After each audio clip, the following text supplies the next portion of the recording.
Hello and welcome to TPT Chats, our journey, your next step. I'm Annette from Count on Coop, and I create math resources for TPT, and I also help other sellers create resources for their TPT stores as well. And I'm Malia, and I help teachers take their classroom resources and turn them into profitable TPT products so that they can share them with teachers around the world and make some money doing it.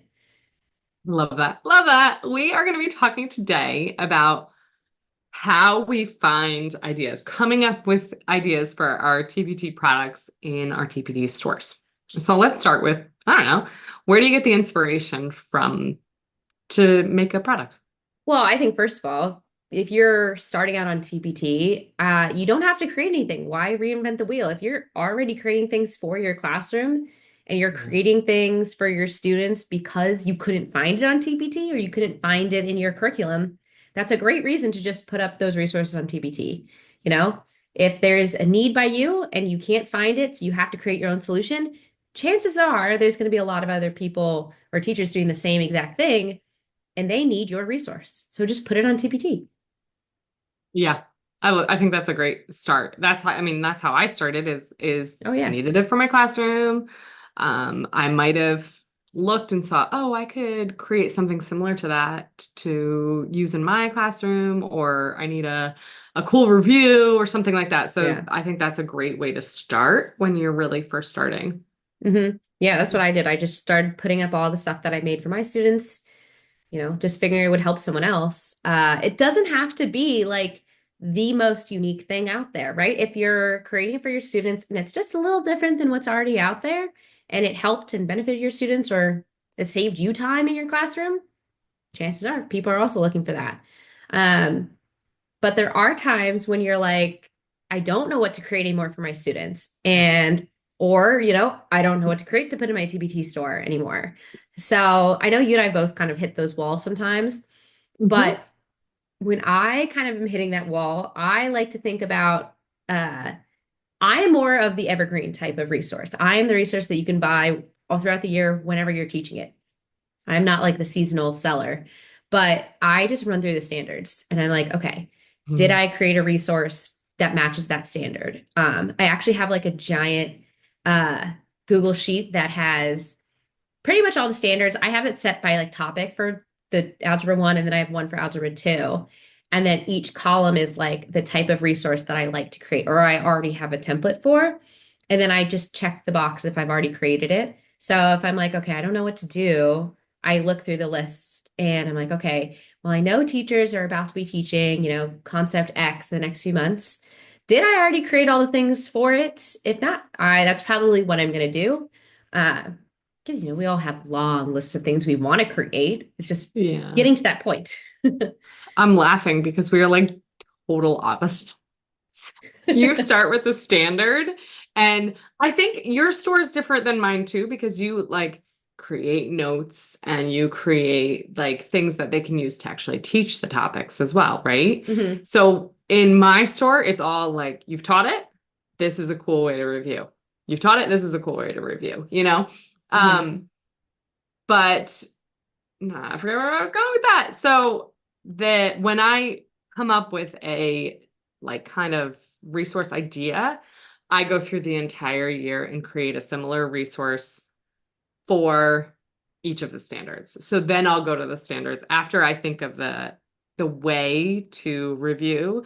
Then I'll break it down and be like, okay, when are they teaching that standard? I'll probably make a Hmm. heart one for Valentine's Day, or because I am the opposite. I'm a very seasonal seller. Mine are very graphically appealing, generally for the topic of the month. So totally different. It's fun. Yeah, we're it's funny because we're like sort of in the same niche. Our niches overlap a little bit. But we sell very different things. So it's cool to still have that, like, okay, you're a seasonal seller, I'm an evergreen, and I've tried to sell more seasonal things and gotten your opinion on it. And you're like inspiring me to do a little bit more seasonal things too that are just fun. Um, but I always struggle with like, is this a good idea for me to create, or is this going to be a total flop? Hmm. And I want to create it. It's going to be so much fun. I totally would use it in my classroom with my students, but then it's like I'm excited for it. I put up on TPT, and then it could be crickets. It could be nothing until maybe next year during that seasonal time. So anytime like I think I have an idea for it, I always want to make sure that for a seasonal product specifically, it Yeah. is going to sell during that time, right? So, like for math, people could be teaching the same thing at two very different times of the year. Mhm. So it's like kind of nailing down, is that a good idea for me to do right now? Like I want to do it, but is it? Do you have that problem It's too also sometimes? all the time because I'm like, oh, this is a new idea.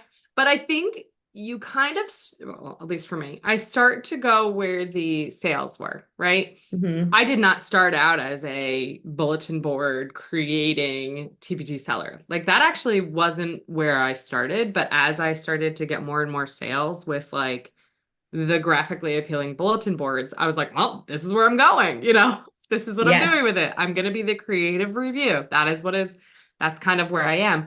Like I started very much in escape world and trying the digital stuff and trying like and that was great. But this is kind of where I landed with all of my creative juices flowing. So I think that's another point is to kind of try different things and see what Hmm. works for you because it should be different for every person because every person has kind of a different way of creating and a different way of reviewing. So your resources should look different than mine because we're different sellers, and Right. you're talented at different things than I'm talented at, and that's what makes TPT so good. Yeah, I totally agree. So if you have an idea, I know you just said like try something, but how do you know if it's Mhm. like something to try or if it's like crossing your fingers and like, Yeah. throwing the spaghetti at the wall and see if it sticks or versus Yeah. like, I know this is going to sell. Like, do you do anything specifically to like validate that idea? Yeah, I ask my students a lot of questions. Since I am still in the Good. classroom, I'm like, what would you want? How do you want to review this? And like, kind of giving them some ideas, and that helps come up with ideas. I just did stations last week with my students, and they're like, that was awesome. Like, I really liked reviewing with those types of stations because they were hands-on and it's Hmm. like, okay, well, I'm going to create more resources because, hello, I'm using it in my classroom. Whether it sells or not on TBT, it benefits me, and True. hopefully I make a few bucks out of it. It's benefiting me, it's benefiting my students. That's what the goal is. And Hmm. then if it's helping me, then it'll help other sellers. So that's one way that I come up with an idea. Another is, I mean, polling my audience, being like, would you like this? Is this an interesting thing? Also talking to you, I think brainstorming with another seller is helpful because you're like, is that even gonna work? You Yeah. know? Yes, exactly. You Well, know? even down to just saying like, okay, do these directions make sense to you? Like, do you Yeah. understand the idea? Because especially if it's like a newer Hmm. idea, it makes sense in your brain. But first of all, does it make sense to a different teacher who has no idea what you're talking about? And then Hmm. also, can they replicate it for their own students? Yep. Or is it like too complicated, too whatever, that then it's going to be a turnoff to other teachers? Or too Hmm. confusing for kids. Like ultimately, it's to help the students further their education, right? Further understand a topic. But if they can't do that if the resource doesn't really make sense for them. It could be a great review or a great, set of notes, but if they don't understand what to do with it, then it's like, oh, whoops. Yeah. So I like that you said pull your audience too, because that means, I mean, I know what you mean by that, but Hmm. pulling your audience, people are like, I don't have an audience. Like, what does that Hmm. mean? And I know you have followers on TPT. So if you just have followers on TPT, you're not on social media, or you're like me in this case, where you have a social media, but no one likes to respond to your polls, that That I think happens. polling the audience looks a little different for me when I like poll my audience, and I put that in quotes because I don't ask anymore that much because I'm not getting the feedback that I want. But I do a lot Hmm. of research within like Facebook groups and forums where those people are my audience. And I don't have to ask. I can just kind of search in the group, like a Facebook group. I love being part of like different math teacher Facebook groups, because those Facebook groups are designed for people to go in and ask questions, share what Yeah. they're doing, ask fellow math teachers around the world, hey, how do you teach this? Oh, I'm trying this. Has anyone done this before? Was it successful? Do you have a different way of teaching? Blah, blah, blah. Those questions that they're asking are the problems that they are finding in their stores. And you're like, someone's asking, I need a new way to review like fractions. And you probably read that and you're like, I have just the thing for you. I have a great Hmm. creative way to review fractions with XYZ activity, you know? Hmm. So you could read those questions and be like, oh, I have just the product in mind. Or you're like, oh, I could totally create that. If teachers are Hmm. asking about it and people in the comments are still saying, like, oh, yeah, I don't know how to do that either. Or, I tried this, but it didn't work. Why don't you make something that could be their solution, right? That's how I like to validate ideas. Uh, because sometimes I have out there ideas. We've talked about shiny object syndrome. So it'll be easier that way for me to say, okay, this is what makes sense and this is what I'm going to do.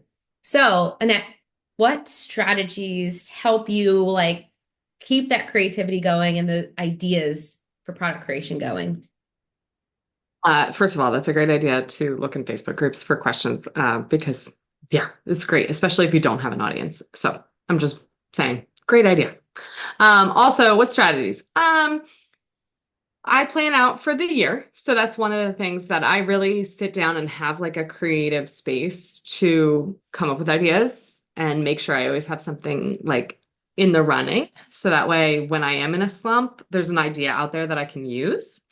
Just a running list of ideas of Mhm. products. And I'm like, okay, I can't come up with something new. Let me pull from one of those ideas. I use ChatGPT. It's very helpful with coming up with it doesn't okay, first of all, you type into ChatGPT, come up with a math idea, a math review idea, it's gonna come up with like the same standard ideas. It's gonna be like, we'll make a scavenger hunt or make a test cards, right? So you Mhm. really, when you're using ChatGPT, you have to like really think about some of your creative juices and putting it in there and being like, let's hone these ideas versus like you come up with ideas for me. You know what I mean? Yeah. Oh, So I'm totally. like, I'm gonna create a math resource that has this, this, and this included. And like I very much like talk to it like I'm talking to you and then kind Right. of narrow my ideas. So just a preface that if you go into ChatGPT and ask your question, it's going to be like, make a task card. And you're like, okay, well, this didn't really help at all. So, Hmm. but that is one of the ways that I kind of hone my ideas or come up with like new kind of ideas ish. Um, yeah. I What think having strategies do you just use? somebody to brainstorm with, Mm-hmm. whether it's ChatGPT or it's like a coworker or like you and I, we brainstorm all the time. Also, what I think Yep. is funny for people out there, Annette will text me, ChatGPT told me this. What do you think? I feel like it should be the other way around. You should be telling ChatGPT, hey, we brainstormed this together. What could I do to make this better? So I think that's really Yeah. funny, but it's also like you need that humanistic piece to it. You need the teacher who has actually been in the classroom and not ChatGPT pulling ideas from everything that's sourcing online.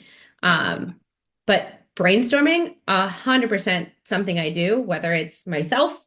I talk to my husband, I talk to like students when I was in the classroom. I would be like, okay, they were my guinea pigs. I joked with them all the time that you guys are testing this out for me so I can fix it for the others, like the other classes later.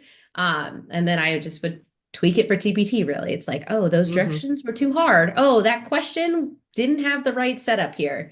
Let me fix this for future. So I don't know. The ideas also for me come from those tweaks. It's like, oh, Yeah. that is a better way to do that. That is a lot easier way to do this. So Oh, having I that list, agree. yeah, having the list and then doing those tweaks, I think really help.